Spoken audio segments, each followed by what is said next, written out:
Pandya store upcoming எபிசோட்ல இங்க பழனி ரொம்ப கோபமா வந்து உட்காராரு.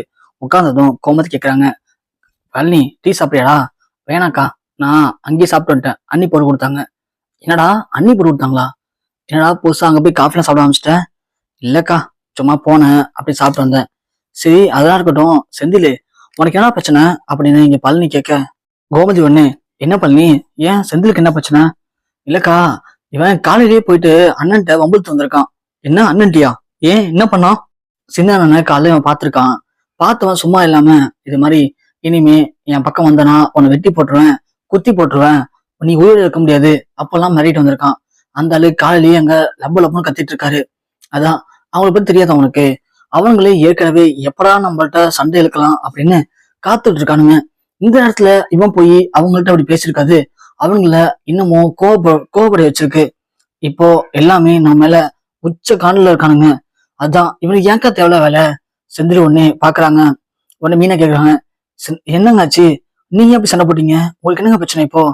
இல்ல, அவன் என்ன உன் ஆபீஸ் வந்து உன்கிட்டயே எதிர்த்து பேசுவாங்க, நான் பார்த்துட்டு அமைதியா இருக்கணுமா?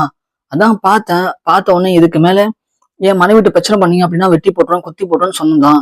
என்ன இப்போ அப்படின்னு செந்தில் சொல்லவும், ஆனா எனக்கு ஒண்ணு மட்டும் புரியல. எப்போதுமே இப்படி பேசும்போது கண்டிப்பா சத்திவேலும் அவன் பையன் குமார் சண்டைக்கு வருவாங்க. ஆனா சத்திவேல் கிட்ட தாவனா குமார் திடீர்னு வந்து என்னாச்சுன்னு தெரியல, அதெல்லாம் ஒண்ணும் இல்ல, நாங்க பண்ண தப்பு, நான் கடை கட்டின தப்பு தான், இனிமே எங்களால உங்களுக்கு அந்த பிரச்சனை இருக்காது, நான் பாத்துக்கிறேன் அப்படின்னு சொல்லி குமார் வந்து சாதாரணமா சொல்லிட்டு அமைதியா அழைச்சிட்டு போயிட்டான். அதுதான் எனக்கு அங்க இருக்கிறதே மிகப்பெரிய அதிர்ச்சியா இருந்துச்சு அப்படின்னு இங்க செந்தில் சொல்ல, செந்தில் சொன்ன உடனே அரசிக்கு அப்படியே குமார் ஞாபகம் வருது. குமார் அன்னைக்கு நம்மகிட்ட சொன்னானே, இது மாதிரி ராஜும் கதிரும் கல்யாணம் பண்ணிட்டதுனாலதான் எனக்கும் கோவம், மற்றபடி உங்க வீட்டுல இருக்க எல்லாருமே எனக்கு பிடிக்கும்னு சொன்னானே, அதுக்கேற்ற மாதிரி நீ நடந்திருக்கோ அப்படின்னு இங்க அரசிக்கு குமார் மேல லைட்டா அன்பும் காதல் வருது. உடனே இங்க அரசி வெளியே போய் பாக்குறாங்க. குமார் அப்பதான் வீட்டுக்கு வெளியே வரான். அரசி குமாரை ஒத்து பாக்குறாங்க. குமார் அப்படியே திரும்பி அரசியை பாக்குறான். அரசியும் பார்த்துட்டு 2 செகண்ட் கழிச்சு அப்படியே டக்குன்னு வேற எங்கேயோ பாக்குற மாதிரி பாக்குறாங்க. குமாருக்கு எல்லாமே புரியுது. ஓகே, நாம போட்ட பிட்டு வேலைக்கு ஆகுது. சோ அரசி நம்மள பார்க்க ஆரம்பிச்சிட்டா அப்படின்னு அரசிக்கு பிடிக்கிற மாதிரி அடுத்தடுத்து சில விஷயம்லாம் பண்றான். இங்க சென்னைக்கு போன கதிர் ராஜும் எக்ஸாம்லாம் பாஸ் பண்ணிட்டு அங்கிருந்து கிளம்பி வந்துடுறாங்க. வந்ததுக்கு அப்புறமா இப்படி அரசி காலேஜ் போகும்போது அங்கங்க நின்று குமார்கிட்ட பேசிட்டு இருக்கிறத கதிர் பாத்துறாரு. கதிர் பார்த்துட்டு, என்ன இது, அரசி அந்த குமார்கிட்ட பேசிட்டு இருக்கா, சரியில்லையே இது, அந்த குமார் நல்லவனே கிடையாதாச்சு, என்ன பண்ணலாம் இப்போ அப்படின்னு கதிர் யோசிக்கிறாரு. யோசிச்சது மட்டும் இல்லாம கதிர் ஏறினா காலேஜ் முடிச்சு வந்ததுக்கு அப்புறமா அரசியை கூப்பிடுறாரு. கூப்பிட்டு வீட்டுல யாரும் இல்லாதப்போ அரசிகிட்ட கேட்கிறாரு, அரசி உனக்கு யாராவது பிரச்சனை பண்றாங்களா, உன் பிள்ளை யாராவது வராங்களா அப்படின்னு கேக்குறாங்க. உடனே அரசியும், என்னன்னு சொல்ற, எனக்கு ஒன்றும் புரியலையே, நீ என்ன கேட்கறன்னு அப்படின்னு அரசி இங்க ஒண்ணும் தெரியாம பேசுறாங்க. உடனே இங்க கதிர் சொல்றாரு, இல்ல அரசி, நீ வந்து இந்த எய்த்து விட்ட கல குமார், அதான் ராஜ் அண்ணன், அவன் கூட ஏதோ பழக்கிற மாதிரி எனக்கு தெரியுது. நான் 2 மரத்துல அவனை பார்த்தேன், எனக்கு என்னமோ சரியா படல. இங்க பாரு அரசி, அவன் நல்லவனும் கிடையாது, நீ என்னமோ அவன் கூட பழகுறது தப்பா போய் முடியும்னு தோணுது எனக்கு அப்படின்னு இங்க கதிர் சொல்ல, ராஜு இவன் உடனே அரசி சொல்றாங்க, ஐயோ அண்ணன் அப்படிலாம் இல்ல, நான் ஜென்ரலா வந்து அவன் என்கிட்ட பேசினா நானும் அவன்கிட்ட பேசினேன், அவ்வளவுதான், மத்தபெல்லாம் எதுவும் இல்லைண்ணே அப்படின்னு அரசி சொல்லிடுறாங்க.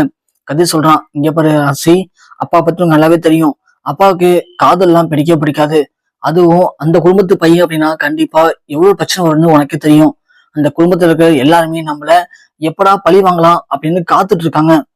இப்படியாப்பட்ட நேரத்துல நீ அவன் கூட பழகிறத அவாய்ட் பண்ணிக்கிறது நல்லது அப்படின்னு கதிர் சொல்லவும், அரசி உடனே, அண்ணன் நீங்க வேற என்ன தப்பா புரிஞ்சுட்டு பேசுறீங்க, அப்பெல்லாம் ஒண்ணுமே இல்லைண்ணே, இருந்தா தானே நான் சொல்றதுக்கு, அது மட்டும் இல்லாம எனக்கும் தெரியல அந்த குடும்பத்தை பத்தி, அப்படி இருக்கும்போது நான் எப்ப அதெல்லாம் ஒண்ணும் இல்லைண்ணே அப்படின்னு அரசி சொல்லிட்டு போயிடுறாங்க.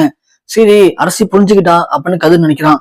ஆனா அதுக்கப்புறம் 2 வாட்டி கதிர் பாக்குறாரு. அரசி அந்த குமார்ட்ட நின்று சிரிச்சு பேசுறதும் அங்க போறது இங்க வருதுன்னு கதிர் பாக்குறாரு. அப்போ அரசிட்ட திரும்ப வந்து பேசுறாரு. அப்போ அரசி சொல்றாங்க கதிர்கிட்ட, இந்த மாதிரி குமார் நீங்க நினைக்க மாதிரி கிடையாது, குமார் ரொம்ப நல்லவரு, நீங்க தப்பா புரிஞ்சுக்கிட்டீங்கன்னு, அந்த வீட்டுல இருக்க எல்லாருமே மோசமானவங்க தான், ஆனா குமார் அப்படி கிடையாது அப்படின்னு அரசி கதிர்கிட்ட வாக்குவாதம் பண்றாங்க. அப்பதான் கதிருக்கு புரியுது. சோ அப்போ இவ குமார காதலிக்க ஆரம்பிச்சிட்டா, அதனால இவ குமார பத்தி எது சொன்னாலும் இனிமே கேட்க மாட்டா, நாம உண்மையிலேயே குமாரு யாருங்கிறத அவளுக்கு நிரூபிச்சா மட்டும்தான் அவ இத புரிஞ்சுப்பா அப்படின்னு கதிர் இங்க முடிவு பண்றான். என்ன பண்ணலாம் அப்படின்னு கதிர் இங்க யோசிக்க ஆரம்பிக்கிறான். இங்க குமாருக்கு கதிருக்கு தெரிஞ்சு போய் அரசிக்கு 2 வாட்டி அட்வைஸ் பண்ணத நேரா போய் அரசியே குமார்ட்ட சொல்றாங்க. இது மாதிரி எங்க அண்ணன் வந்து உங்களை பத்தி தப்பா சொன்னாரு. இருந்தாலும் உங்களை பத்தி உங்களுக்கு தெரியாது இல்ல. உங்க குடும்பத்துல இருக்கவங்க மாதிரி நினைச்சுக்கிறாங்க. ஆனா நீங்க நல்லவருங்கிறத அவர் புரிஞ்சுக்கல. இருந்தாலும் எங்க அண்ணன்ட்ட சொல்லிட்டேன். இப்ப எங்க அண்ணனுக்கு தெரியும் நான் உன்னை காதலிக்கிறது அப்படிங்கிற மாதிரி அரசி குமார்ட்ட சொல்றாங்க. உடனே குமார் முடிவு பண்றான். இதுக்கு மேலே நாம டைம் எடுத்துட்டோம் அப்படின்னா கண்டிப்பா ஒண்ணும் பண்ண முடியாது. அதனால நாம இந்த அரசியை எப்படியாவது அழைச்சிட்டு போய் கல்யாணத்தை பண்ணி உடனே முடிச்சணும் அப்படின்னு அரசிகிட்ட குமார் பேசலாம். இங்க பாரு அரசி, எங்க வீட்டுல ஒரு பொண்ணு பார்த்திருக்காங்க. அந்த பொண்ணு கல்யாணம் சொல்லி எங்க வீட்டுல டார்ச்சர் பண்றாங்க. எனக்கு இப்போ என்ன பண்ண தெரியல அப்படின்னு சொல்லவும் அரசி ஒண்ணு, என்ன சொல்ற குமாரு, நீ உங்க வீட்டுல பேசு, என்ன பிடிச்சிருக்குன்னு சொல்லு, உங்க வீட்டுல எங்க வீட்லயும் பேசி முடிவு பண்ணி நாம கல்யாணம் பண்ணிக்கலாம் அப்படின்னு அரசி சொல்றாங்க. ஆனா குமார் சொல்றான், இல்ல அரசி, அப்படிலாம் நடக்க வாய்ப்பே இல்ல, கண்டிப்பா எங்க அப்பா ஒத்துக்க மாட்டாரு. அப்ப என்ன பண்றது அப்படின்னு அரசி கேட்க, நாம நாளைக்கு ஓடி போய் கல்யாணம் பண்ணிக்கலாம். என்ன ஓடி போயா? ஐயோ எங்க அப்பாவை தெரிஞ்சா ஒளி ஆக்கிடுவாரு. அரசி, அதெல்லாம் ஒண்ணும் ஆகாது அரசி, நான் பாத்துக்கிறேன். கண்டிப்பா நான் சொல்லி எல்லாருக்கும் புரிய வைக்கிறேன். உனக்கு எந்த பிரச்சனை வருது? உங்க அம்மா உங்க அப்பா கண்டிப்பா புரிஞ்சுப்பாங்க. எங்க வீட்டுலாம் புரிஞ்சுக்க மாட்டாங்க. ஆனா அவங்கள நான் சமாளிச்சுக்கிறேன்.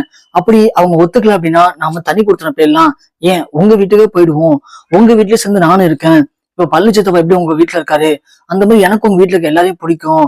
அதனால நானும் உங்க வீட்டுக்கு வந்துடுறேன் அப்படிங்கிற மாதிரிலாம் இங்க குமார் அரசியை பேசி பிரைன்வாஷ் பண்றான். அதனால அரசியும் ஓகே அப்படின்னு சொல்லிடுறாங்க. இந்த விஷயத்த குமாரிய ஃப்ரெண்டு சொல்றான் குமாரு. இது மாதிரி நாளைக்கு நான் அந்த அரசியை காதலிச்சிருக்கேன்டா, நாளைக்கு கல்யாணம் பண்ணிக்க போறான்டா, அதான் ட்ரீட் தரவங்களுக்குலாம் சொல்லி அங்க எல்லாருக்குமே சரக்கு வாங்கி கொடுத்து எல்லாருமே குடிக்க வைக்கிறான். குடிச்சதுக்கு அப்புறமா போதையில குமாரு தான் மனசுல இருக்க எல்லாத்தையும் சொல்றான் அவங்கள்ட்ட. இந்த மாதிரி அரசியை கல்யாணம் பண்ணிக்கிறதுனா அவளை பழி வாங்கறதுக்காகதான். அந்த பாண்டிய குடும்பத்துல இருக்க எல்லாருமே எங்க குடும்பத்தை ரொம்ப கேவலமா நினைக்கிறாங்க. அவங்க எல்லாம் பழி வாங்கணும் அப்படின்னா அதுக்கு இந்த அரசு தான் தேவைப்படுறா. இவளை கல்யாணம் பண்ணிட்டு இவளுக்கு கொடுக்கப்படுற டார்ச்சர்ல ஏன்டா என் குடும்பத்தை பகைச்சுக்கிட்டோம், இனிமே என் குடும்பத்தை பக்கமே தலை வச்சு படுக்காத அளவுக்கு அவனுக்கு நான் எப்படி அப்படி டார்ச்சர் கொடுக்க போறேன் பாரு. அதுக்கப்புறம் தினம் தினம் அவனுங்க அழுதுதான் இருக்க போறானுங்க. அப்படி இப்படின்னு குமார் தான் மனசுல இருக்கிற எல்லாத்தையும் போட்டு உடைக்கிறான். அதுல ஒருத்தவன் குமாருக்கும் ஃப்ரெண்டு, கதிருக்கும் ஃப்ரெண்டு. இவன் குமார் பேசுன எல்லாத்தையுமே அப்படியே வாய்ஸ் ரெக்கார்ட் பண்ணி அவன் கதிருக்கு அனுப்பிச்சான். கதிர் எல்லாத்தையும் போட்டு பார்த்துட்டு ரொம்பவுமே ஷாக் ஆகுறாரு. ஷாக் ஆன உடனே இங்க அரசியை கூப்பிடுறான் கதிர் கூப்பிட்டு, இந்த மாதிரி நீ நாளைக்கு குமார் கல்யாணம் பண்ணிக்க போறதானே எல்லாருக்கும் தெரியாம போயிட்டு, ஆனா குமார் மனசு எல்லாருக்கும் தெரியுமா அப்படின்னு சொல்லிட்டு இந்த கதிரும் போட்டு காட்டுறாரு. அதை கேட்டதும் அரசி ரொம்பவுமே ஃபீல் பண்ணி அழுகுறாங்க. அண்ணன், என்கிட்ட உண்மையா பழகுறேன், காதலிக்கிறேன்லாம் அப்படி இப்படின்னு சொன்னானே, அதனாலதான் நானும் மனசு மாறிட்டேன் அப்படின்னு அரசி சொல்றாங்க. ஆனா கதிர் சொல்றான், இங்க பாரு அரசி, தப்பு பண்றது ஒன்றும் பிரச்சனை இல்லை. ஆனா தப்ப பண்றதுக்கு முன்னாடி பல வாட்டி யோசிக்கலாம். தப்பு நடந்து முடிஞ்சதுக்கு அப்புறம் நாம என்னதான் யோசிச்சாலும் என்னதான் ஃபீல் பண்ணாலும் எதையுமே மாத்த முடியாது. அதுக்காக தான் உன்னை ஆரம்பத்துல சொல்றேன், எதையுமே யோசிக்காம பண்ணாத. சோ யோசிச்சு பண்ணா மட்டும்தான் நம்மளுடைய முடிவு தெளிவா இருக்கும். அப்படி நாம யோசிக்காம தப்பான ஒரு முடிவு எடுத்துட்டோம் அப்படின்னா காலத்துக்கும் நாம அதை நினைச்சு அழுக வேண்டியதான தவிர அதை நம்மளால மாற்றவே முடியாது. அதனால இது உன் வாழ்க்கை தான் இல்லைன்னு சொல்ல, ஆனா நீ எடுக்கிற முடிவை ஒண்ணுக்கு 100 வாட்டி கூட யோசிச்சு தெளிவாயிடு. நீ மட்டும் போய் அவனை கல்யாணம் பண்ணியிருந்த அப்படின்னா அவன் சொன்ன மாதிரி உன்னைய தனியா கொண்டு வச்சுட்டு என்ன டார்ச்சர் பண்ணிருப்பான்.